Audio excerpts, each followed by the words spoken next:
Hello everyone, welcome back to another episode from TCG353. I am Jamie. Today we are playing Green Blue Luffy, considered the best deck in format, so today we are going to run against some other best decks in format to see how these matchups run. If you like the video, leave a like. If you want to subscribe, feel free to do so, and we are going to play up against Nami in our first game. We're very lucky in our first turn that we have two Bonclays on the board, which is pretty much perfect. Bonclay is very good into this matchup because you can match Nami's leader ability when it does go to 7k. So what we're going to do here is consider use the Ivankov to swarm the board, or we can not do that equally. That being said, we did pull into a Bonclay when we searched, so we're going to do exactly that. And here on a turn where normally board could only swing once into Nami and it would use leader ability, we have 3 swings, 5k and 2 8k swings. So already Nami's hand size is massively low. They have used Houndblaze here, which is really cool to see. They use Houndblaze to bottom deck one Bonclay, and use a Zeus to KO another one and swing 10k into the last one. So surprisingly enough, they're able to get that off the board quite easily. And now we are going to use the Daz Bones and use the Croc to bounce Daz Bones back to hand to play Daz Bones, and we found our 4th Bonclay, which is very fortunate in all fairness that we've seen 4 of them now in a quick cycle. That being said, our opponent did have a really strong turn to be able to remove 3 of those off the board when it did. I've never seen Nami use Houndblaze. It must be an OP16 tech into this exact matchup here. And Nami is using more of a Sky Island variant, so they have the 7-cost Robin that they played into Zord to heal one, but you can notice there that they have very little life, or very little cards in hand now, so us going aggressive is pretty easy to do. And also you have to consider that even though they are using leader ability, they're still trashing a card, which suits us very much. I will use the Galdino here to freeze the Robin, and we'll just trash it immediately. It is often nice to keep the Galdino up to swing with. However, we don't really want to mess around with that too much because it's a bit of a risk. So here we are going to bounce the Croc back to hand after swinging 7 with it and play out the Bonclay. The angle we're looking at now is to set up for the leader ability, or for the event. Our opponent plays 7-cost Robin out and heals 2 life. They now use a Zeus and they KO the Crocodile. That is interesting to see actually. I thought they'd KO the Bonclay. They swing 6 into our life and we'll give them a 2k for that. And our opponent passes the turn. Our hand is quite strong in counter at the moment, so we're happy with that. Our opponent gives a Kikan Ojo off life, and we're only swinging 6 here, so we'll attach another down, which will make it nice and 7. We'll attach one more, swing 8. So we kind of guarantee getting that off the board here. And with this next, we will swing or put it Daz Bones back in hand and draw with it. We drew into an Ivankov, which is very fortunate. And here we'll take a 2k counter, play out a Jinbei and pass. Our opponent's board is kind of building up and they do have a large life total, but our board is looking quite strong as well. And we do have a very defensive hand. So we're happy enough, and we have our leader ability online also, or the counter event online. Even more 2k counters here, so our opponent is probably just going to go all in with all of the swings that they do have, which is fair enough actually. They'll swing 9 and they'll swing 10, so we'll give them an event and a 1k here. The Ivankov is the 1k of choice. And they swing 9 and we give them nothing for that. We want to keep the Croc up because we do want to use the event this turn. So here we have some things to consider. It would be nice to use that 2-cost Galdino to freeze the girl so that we can get that off the board, because it is going to be annoying for us. Just thinking of the most efficient ways to swing here. 7 into the Robin, or the Nami looks alright. And here we will swing here with we will swing 8 with our Bonclay, get rid of that. We'll swing 4 with our Ivankov, and we'll set them standing and set 2 down active now. And here we can consider on how we want to play out the rest of this turn. And this is exactly how we choose to. We swing 4 with the Ivankov into the girl, swing 7 with the Daz Bones, and we'll swing 8 with our Bonkle. And it'll be very, very difficult for our opponent to KO us next turn. Maybe it's a bit unfortunate for them that they didn't get triggers off there. But even if they did, I think we still would have been fine, because we do have a lot of counter in hand with, well, it's a 9k counter and a life and a blocker, so they would have had to do a lot to get rid of what we have at the moment. They use Cade, turn it sideways, and trash one of our life, which is a Boa Hancock. Kind of unfortunate to lose that. They play out a girl and draw 1, trash 1, so they're filtering out their hand now, and attach Arrested onto leader and swing 6 into Daz Bones, which we are likely to let go. No, we will block it and counter. The reason for that is because if they want to swing into anything, they can sort of have it, and I think we'd have enough counter for every single swing that they could have brought on us there, and then kept the event in hand. So pretty much we're saying, like, we're confirming that we're going to go for game next turn, which I do think is the smartest idea. So swing 5 initially, and we don't have the Daz Bones online, so that's something to note. So it's probably going to be a lot of Bond Clay doing the heavy lifting here. Bond Clay will swing 9 here, so we're going to have a 2 and a 1, and we'll restand there and set 2 of our down active. We'll just swing 7 first and see what our opponent gives us. 1k counter, set 2 down as active, and we'll swing 11 for the game. That's good game to our opponent. Good games all around. They had a very nice curve, in all fairness. The variation in their deck is still very strong. I think the 7 cost Robin into the 5 cost Sky and Luffy is incredibly strong, and they're running Homeblaze to take into our exact deck. They got it off, and we were still able to come back with the win. Yeah, we just used the counter event very well. That's what I would say, and I think that is something to note, and also protect your bank plays as best as you can. We are up against Black Yellow Teach now. I have 2 Teach games for you guys today. Both of them are actually quite good, so I'm looking forward to showing you this first one. We are going second. Our opponent plays out a 3 cost Burgess on their second turn. Now we are on our 4 down. We play out Ivankov, search out an event, and play a Luffy from hand, which searches out a Boa Hancock. We'll set 2 down standing and swing 5 at our leader, and we will swing. We just consider either we could swing 7, or no, our opponent's waiting to get a trigger off, and they trigger out the Blackbeard to KO the Bonkle, which is actually kind of good for us, I think. Maybe they already have a Blackbeard in hand, and that's why they're happy to do that. Our opponent swings 5, we'll give them 1k counter. They swing 5, we'll take that one, and they use the Viper to KO the Daz Bones. The Viper is actually very strong in this Blackbeard deck. You'll see it often, and it will be the bane of your existence, trust that. We swing 5 first. We kind of do want them to take the life. We really do. The reason for that is because it will allow us just to go a bit more aggressive. So that's why we swung with leader first there, rather than swinging with the Ivankov. Play with a buggy, set 2 down active, and play with a Bonkle. So from nothing we have a full board now again, which is great for us. Difficult for our opponent to manage. We do have counter, and we have enough counter to survive, I do believe. Which is why we take the 6k and give a 1k counter here. If our opponent attaches it on, then they can. Then we'll just give them 2k counter from hand. Let's see what they want to do. Yeah, they swing into the Ivankov, and we'll give them 2k here.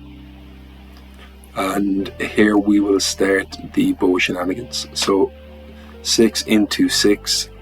See if we can get counter out of them, or maybe they'll use leader ability. That doesn't happen, they just give us the card. will swing 6 into life. They draw 2 with Shiryu, and we'll use Boa Hancock here. Restand 2 with leader ability, swing 6 again. And their opponent's considering what to do here. There isn't much value for them in taking this. Like, there really isn't, unless they're just totally bricked up and they can't do anything. And their opponent concedes, yeah. So they could have used a leader ability, because I don't think they've used that yet. And the doc used a 2k, so they did have 3 2ks in hand and a 1k, and 2 1ks. So they could have protected out of that, definitely.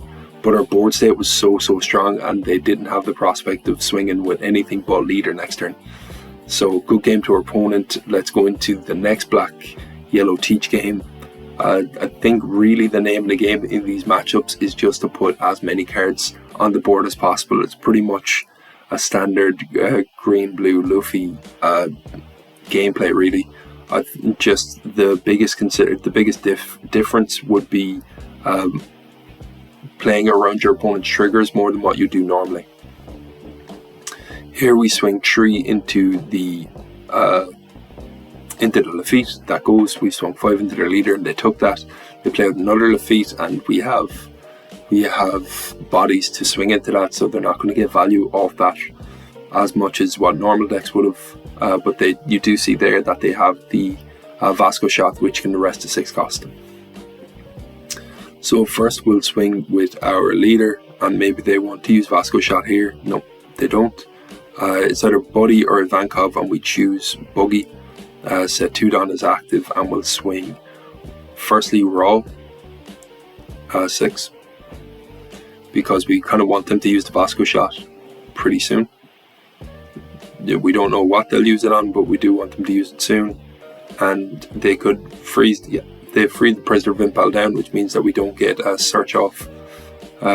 We swing 1 into Lafitte, and we swing 5 into Lafitte. They gave us 1k counter first, which they probably didn't need to. Our opponent uses a Viper there, and KO's pretty much all our board.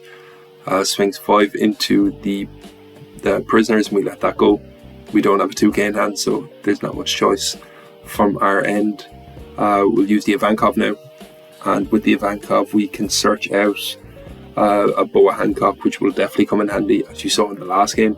Which I think is another thing to mention from this Black Yellow Teach matchup, is that Boa Hancock is extremely strong to have in hand, because you can stop their blocker working, you can stop their Shiryu swinging on curve, and you can stop their A-cost swinging as well.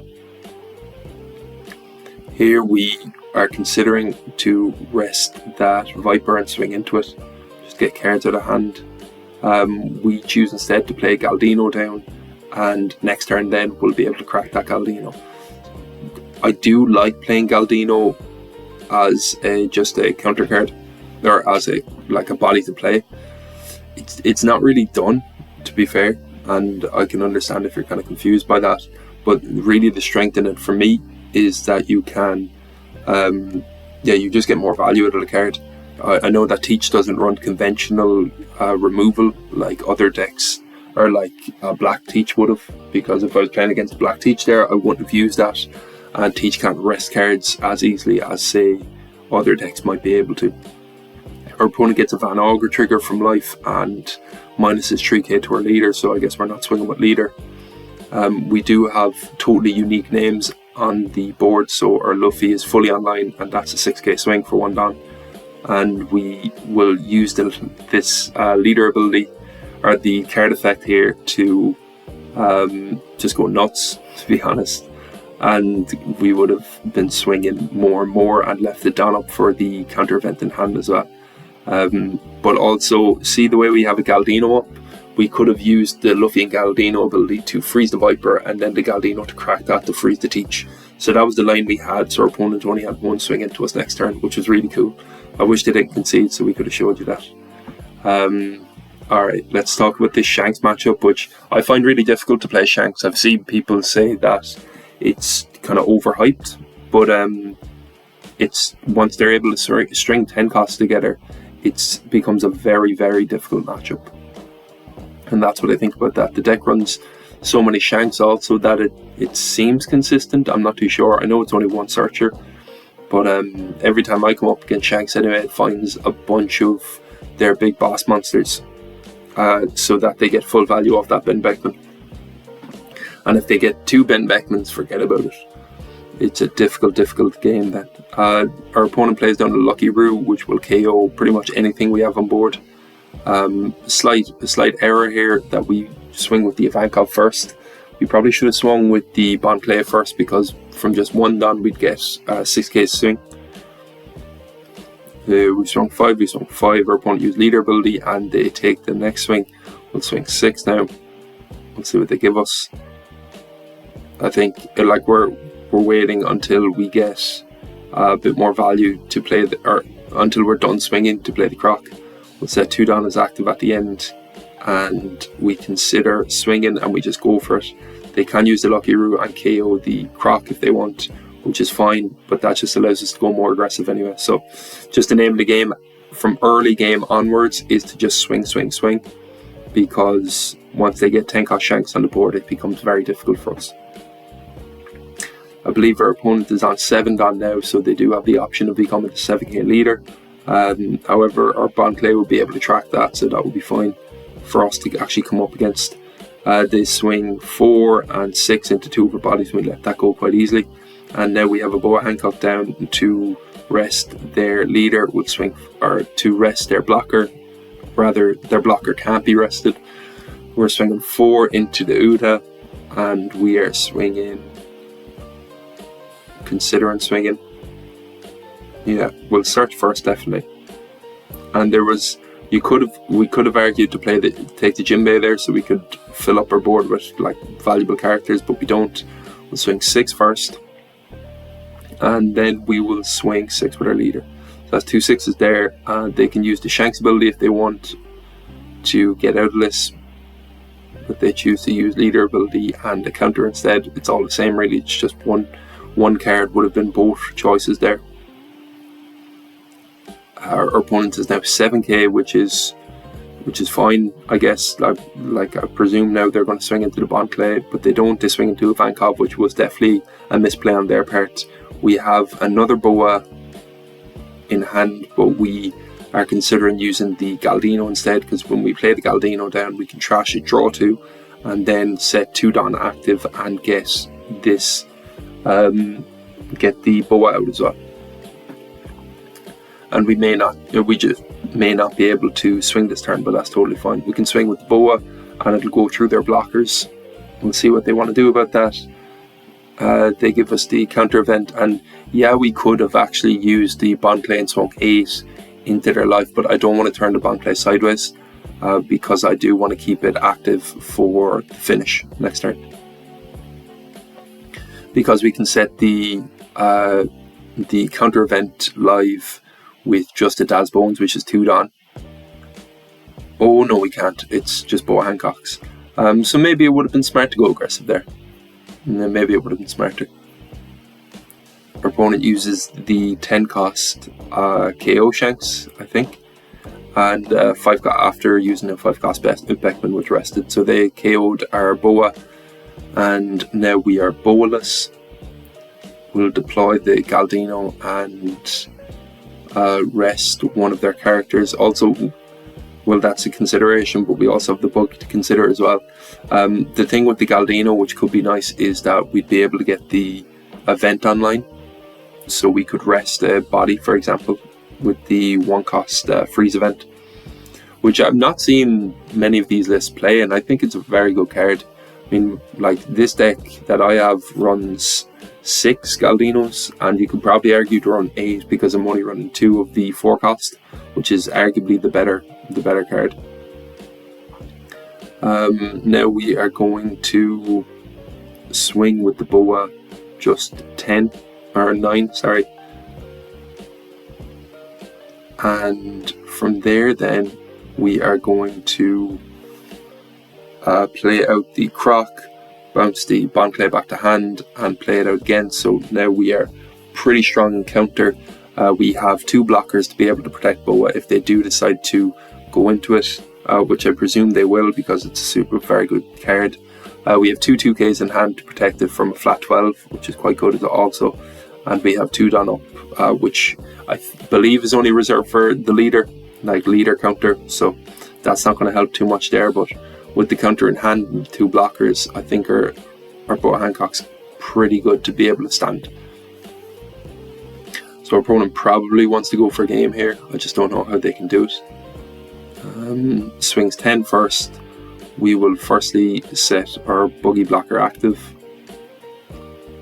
and take that because we're pretty fine. Like we have a bunch of counter, and we do want to like provoke them into swinging with everything, and they're going to swing with their blockers anyway, you know. So we give them 2 of those events and a 2k, and now our hand is looking like, I think that's 9k counter in hand and 2 blockers still. So our opponent would have to do something that I don't know what they could do, to be honest. Maybe a Beckman into a freeze law or into a KO law to KO one of our blockers, or become 7k, swing 9 into leader. And for this we will just give them cards in hand, or no, we can give them a blocker here, or cards in hand is good too. I think the best line is to go all in with Boa next turn because they're 7k and they have 3 blockers up, so there's no real point of anything else. We do poke first with the Bon Clay, which is a little bit of a waste of Don, in my opinion, because of course they're going to use a blocker there. So we're considering how we want to go about this. We could use the event, and that would mean that we'd have a 7k swing, a 7k swing, or an 8k swing, 7k swing, a 7k swing, 9k swing, and an 11k swing. We do that all again. So that is pretty strong, and we'll restand 2 of our blockers at the end if we do choose to try and survive for the next turn also. So it's actually, this line's pretty nice. I just wasn't feeling too confident last turn with the 1 down up for an event and the 7k leader that they might be able to get out at 19k. So this was the line we chose. Set 2 down as active here. We'll swing 7, see what they give us, and they bow out. So they would have given us 2k counter, swung 8, 2k counter, swung 7, given us a blocker, or else given us the Shanks ability if they hadn't used it already, and then it would have been 11 unblockable. So good game to our opponent. Shanks is quite difficult to play up against, so I'm glad we got that game inside here into the video.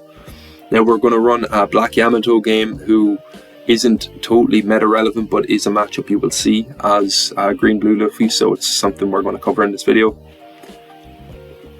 Our first turn we draw 2 cards by playing out the Bon Clay and playing out the Das Bones. Our opponent searches. Now it's our opponent's second turn. They have 3 Dawn, and Yamato famously has few to little 3 Dawn plays, so they choose to attach 5 to their Nami and swing 5, and they will swing 5 with their leader as well. So we take the first one just to see what we get off it, and everything we have in hand we kind of want to keep, so we're not going to bother with anything like giving it away. It's going to be an Ivankov turn here, definitely, and we'll search out a Buggy or a Galdino. I think getting the Galdino is more useful because we can freeze their Yamatos then. We'll swing 6, and we'll swing another 6. And here our board is looking incredibly strong already. It is possible that our opponent swings into one of our smaller bodies next turn, which is completely fine because we would like to free up a bit of board space to play out a Buggy and a Prisoner. So we'll let this go. That's very good. And they'll play out the Momonosuke, which is actually a very good turn for them. Like, it's a 5 Dawn turn, so it's either that or Kinemo. And the combo potential of that 5-cost Momonosuke is very good. However, if you're playing against a deck like, in all fairness, my deck, which does run rest options, you're taking a bit of a risk there playing that Momonosuke. We're going to swing 5 at our opponent first, and it's going to look like 5-5-6 is how the sequence of swings is going to go for this turn. Play out the Buggy into a Prisoner of Impel Down. We'll draw a card from that. We have the Luffy to draw from. So another 5 and a 6. crazy how much offense we're after putting on, and we spawn 2 bodies. So that is incredibly strong, incredibly strong.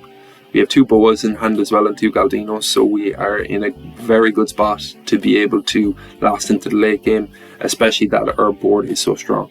Our opponent uses the A cost unblockable, so I guess the Prisoner of Impel Down isn't all that useful at the moment as a blocker. We'll block the 5k swing into the Bunkley. If they attached it on, which they probably meant to, then we would have just blocked it with a 6k and a 1, or give them a 2k. They'll swing in into Bunkley again, and we let that go.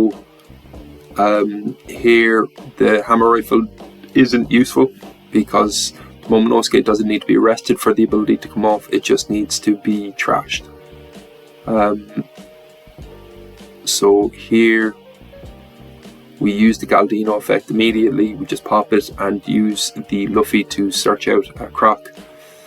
And the line is just for more aggression. We could have played out a Crocodile and bounced something back to hand if we chose to, but I think just swinging a bunch of 6s is probably better here. And that's what you see, 3 6s, and there's going to be a 4th coming up soon. And because our opponent doesn't have that many swingers on board, we can consider swinging with the Impel Down, especially given that our hand isn't great in counter, only 3k, but the aggression feels good, so we're going to go for it. I'm pretty aware of like the line that they're able to do. It's going to be the 2 cost 2k, and then with that they play out the Momonosuke, who rushes with a Yamato, which we have counter for, so we'll give them 1k there. They'll swing into our body first, and we will give them 2k for that, because they only have like a maximum of 3 swings now unless they turn the Momonosuke sideways, which I really wouldn't see them doing. They crack the Yam and play out an A cost to pull back the 5 cost 2k from trash, and they'll swing 8 into the buggy. We let that go. They raw play out a Yam and crack it to look for another Yamato, but they're not successful in finding it. Really, they would have cleared off our board there, and we would have just frozen with the boa so that they couldn't have swung that much into us next turn, and then we would have left it down, or set 2 more down, bounce the prisoner back to hand with Croc and set out a blocker, and left 1 down upstanding and survived, then had an unblockable to set up for next turn, and then we would have just went all in with the unblockable. So we had that game won, just including it because the Black Yamato matchup is a bit relevant. Thanks so much for watching. I hope you enjoyed that video. I'm just trying to run through some of the matchups from Green Blue Luffy that you're going to be seeing in OP16 a lot, especially that a lot of people are making videos on this, so I'm just trying to give you guys a different angle to help you guys play it better. Thanks so much for watching again, and if you want to leave a like, I'd appreciate it. If you want to leave a dislike, don't, and if you want to subscribe, feel free to do so. I'll see you in the next video. I hope you enjoy the rest of the day. Bye now.